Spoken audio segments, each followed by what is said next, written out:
வணக்கம் நண்பர்களே. நம்முடைய வாழ்க்கைக்கு உதவும் தன்னம்பிக்கை கருத்துக்கள் 2 என்னன்னு இந்த வீடியோவில் பார்க்கலாம் வாங்க. அதில் முதல் கருத்து, நாம் செய்த பாவத்தை சுமக்கவே நமக்கு இந்த ஒரு பிறவி போதுமா என்று தெரியாமல் இருக்கும் இந்த நிலையிலே தேவையில்லாமல் புறம்பேசி அடுத்தவர்களுடைய பாவங்களையும் சேர்த்து சுமக்கக்கூடியவர்களாக எந்த சூழ்நிலையிலும் நாம் மாறிவிடக்கூடாது. இந்த புறம் பேசுவது என்பது வீட்டின் அக்கம் பக்கமாக இருக்கட்டும், நாம் வேலை செய்யக்கூடிய அலுவலகமாக இருக்கட்டும், இவை எல்லாமே ஏகபோகமாக மாறிவிட்டதோ என்று எண்ணம் தோன்றாமல் இல்லை. எதற்கு நாம் அடுத்தவர்களை பற்றி முழுமையாக தெரியாமல் தான் தோன்றித்தனமாக தன்னுடைய இஷ்டத்திற்கு எதையாவது கதை கட்டி விடுவதெல்லாம் பலருடைய வாழ்க்கையில் அது பலவிதமான பிரச்சனைகளை உருவாக்கி விடுகிறது என்பதுதான் நிதர்சனமான உண்மை. இந்த பிறப்பை நாம் எதற்காக எடுத்திருக்கிறோம்? ஏதோ ஒரு 4 நல்லதை செய்து ஏதாவது நம்முடைய பிறப்புகளை பற்றி நமக்கு நம்பிக்கை இருந்தால் அந்த பிறப்பிலே ஏற்பட்ட பாவங்களை எல்லாம் நீக்கிவிட்டு ஏதோ கொஞ்சம் புண்ணியங்களை சேர்த்து அடுத்த தலைமுறை நல்லபடியாக வாழ்வதற்கு ஏதோ ஒரு அஸ்திவாரம் போடுவதற்கு என்று நினைத்து வாழ்ந்தால் பிரச்சனையே இல்லை. என்னமோ இந்த பூமியிலே நமக்கு நிரந்தரமான ஒரு இடம் உண்டு, நாம் இங்கேயே தான் வாழப்போகிறோம், நம்முடைய இஷ்டத்திற்கு நாம் வாழலாம் என்று நாம் வாழ்ந்தோம் என்றால் அந்த வாழ்க்கையில் கஷ்டத்தைத்தான் அனுபவிக்க நேரிடும். எல்லாவற்றிற்குமே ஒரு பலாபலன் உண்டு. ஆகையால் இந்த புறம் பேசுவது என்பது மிக மோசமான பாவம் என்று சொல்லுகிறார்கள் ஆன்மீக பெரியோர்கள். ஒரு காட்டுப்பகுதியில் ஆழ்ந்த தவத்தில் ஒரு மகரிஷி இருந்திருக்கிறார். அவர் தவத்தின் போது கண்ணை திறக்காமல் தினமும் ஒரு முறை கையை நீட்டுவார். அவருடைய கையில் யாராவது எதையாவது வைத்தால் அது என்ன ஏது என்று பார்க்காமல் அப்படியே விழுங்கி விடுவார். அந்த முனிவர் அப்படி கையை நீட்டும் நேரம் பார்த்து அங்கே பக்தர்கள் வந்து அவரது கையில் நறுக்கிய கனிகள், அப்பம் இவற்றையெல்லாம் வைப்பார்கள். அதனால் தங்களுக்கு புண்ணியம் சேரும் என்று அவர்கள் கருதினார்கள். பிறகு ஒரு நாள் அந்த நாட்டினுடைய மன்னர் காட்டிற்கு வேட்டைக்கு வந்தார். அவர் வந்த அந்த நேரத்தில் பக்தர்கள் யாரும் அங்கு வரவில்லை. அந்நேரம் பார்த்து மகரிஷி கையை நீட்டியிருக்கிறார். பிறகு மன்னர் முனிவரை பரிகாசம் செய்யும் நோக்கத்திலே தான் வந்த குதிரையின் சாணத்தை எடுத்து அந்த மகரிஷியின் கையில் வைத்துவிட்டார். பிறகு மகரிஷியும் அதை என்ன ஏது என்று பார்க்காமல் தனது வாயில் போட்டுவிட்டார். அதனை பார்த்து கொண்டிருந்த மன்னருக்கு ஒரே சிரிப்பு. இந்த பூமியில் ஒரு வாய்ப்பு நமக்கு கிடைத்திருக்கிறது என்றால் அந்த வாய்ப்பினை வைத்து புண்ணிய காரியங்களை நாம் செய்ய வேண்டுமே தவிர மற்றவர்களுக்கு கெடுதலான விஷயங்களை செய்து நாம் அதிலே நமக்கு பாவங்களை சேர்த்து கொள்ளக்கூடாது. இப்போது அந்த மன்னர் சிரித்தபடியே அங்கிருந்து தன்னுடைய அரண்மனைக்கு சென்று விட்டார்.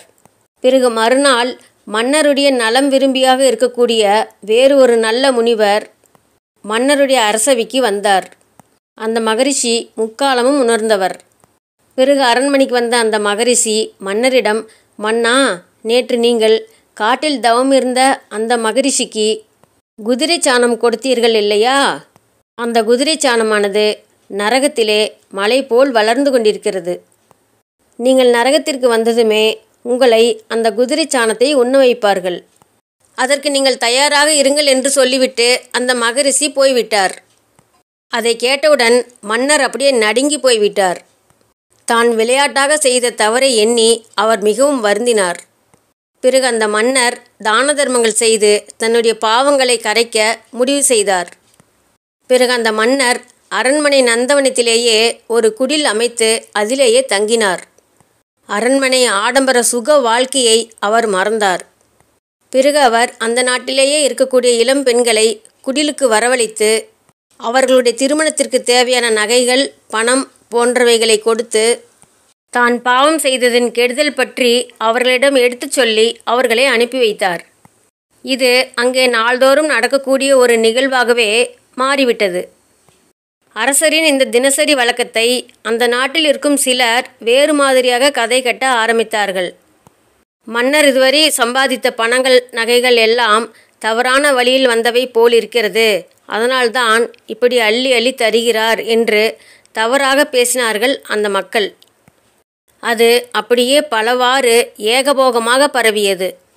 ஒரு நாள் ஒரு பெண்மணி, நல்ல பெண்மணி, பார்வையற்ற தன் கணவரோடு அரசரின் குடில் முன்னால் வந்து நிற்கிறார்கள். அங்கே நின்றவர்கள் யாசகம் கேட்கிறார்கள். அப்பொழுது அந்த கணவர் தன்னுடைய மனைவியிடம், இப்பொழுது நீ யார் வீட்டு முன் வந்து நிற்கிறாய் என்று கேட்கிறார். அரசர் அமைத்திருக்கக்கூடிய குடில் முன்தான் நாம் நிற்கிறோம் என்று அந்த பெண்மணி சொல்லியிருக்கிறாள். உடனே அந்த பெண்ணினுடைய கணவர், இவர் மோசமானவர் ஆயிற்றே, இவர் தவறான வழியில் பணம் சம்பாதித்த அரசராயிற்றே, அவர் வீட்டின் முன்பா என்று கேட்டிருக்கிறார். அவர் அப்படி சொன்னதும் அந்த பெண் அப்படியே பதறிப்போய் தன்னுடைய கணவரின் வாயை அப்படியே பொத்தி இருக்கிறார்கள். பிறகு அந்த பெண்மணி மெதுவாக தன் கணவரிடம், சுவாமி, என் கற்பின் சக்தியால் நான் முக்காலத்தையும் உணர்ந்து கொள்வேன் என்று நீங்கள் அறிவீர்கள். இந்த மன்னர் ஒரு மகரிஷிக்கு குதிரை சாணத்தை கொடுத்தார். அது நரகத்திலே ஒரு மலை அளவாக இவர் உண்பதற்காக தயாரானது. இந்த விஷயம் அந்த மன்னருக்கு தெரிய வரவே அந்த பாவமலையை கரைக்கும் பொருட்டு கன்னியர்களுக்கு தான தர்மம் செய்து நற்போதனையும் செய்து வருகிறார். ஆனால் சிலர் மன்னரை பற்றி தவறாக பேசி அவருக்காக குவிக்கப்பட்டிருந்த அந்த சாண மலையிலே ஒவ்வொரு கவலமாக ஒவ்வொருவரும் புறம்பேசி அதை பங்கிட்டு கொண்டிருக்கிறார்கள். அவர்கள் அப்படி பங்கிட்டு கொண்ட பின் அதில் ஒரே ஒரு கவலம் மட்டும் மீதி இருக்கிறது. தற்போது மன்னரை பற்றி தவறாக பேசியதின் காரணமாக அந்த கடைசி கவலத்தை தாங்கள் எடுத்துக்கொண்டீர்கள். மேலும் இதனால் அடுத்த பிறவியிலும் கூட தாங்கள் இதே கஷ்டத்தோடு, இதே கவலையோடு, இதே பிறப்போடுதான் பிறப்பீர்கள் என்று சொல்லிவிட்டார்கள். அந்த அதிர்ச்சியில் அப்படியே அவர் உறைந்து போய்விட்டார். தவறு செய்தவர்கள் திருந்துவதற்கு எடுத்த முயற்சியை நாம் விமர்சனம் செய்யக்கூடாது. அவர்களை நாம் தவறாக விமர்சித்தால் அவர் செய்த பாவங்களை பங்கு போட்டுக்கொள்ளும் நிலைமைக்கு ஆளாக நேரிடும். உண்மை என்னவென்று அறிந்து கொள்ளாமல் காலத்திற்கும் வம்பு பேசிக்கொண்டு மற்றவர்களுடைய பாவங்களை பங்கு போட்டுக்கொள்கிறார்கள். அப்படிப்பட்ட அந்த தவறை நாம் ஒருபோதும் செய்யக்கூடாது. நாம் செய்த பாவங்களை சுமக்கவே நமக்கு இந்த ஒரு பிறவி போதுமா என்பது தெரியாது என்கிற நிலையிலே தேவையில்லாமல் புறம்பேசி நாம் அடுத்தவர்களுடைய பாவங்களையும் சுமக்க வேண்டுமா? இதை நாம் கொஞ்சம் சிந்திப்போம். இந்த மண்ணில் நல்லதையே செய்வோம்.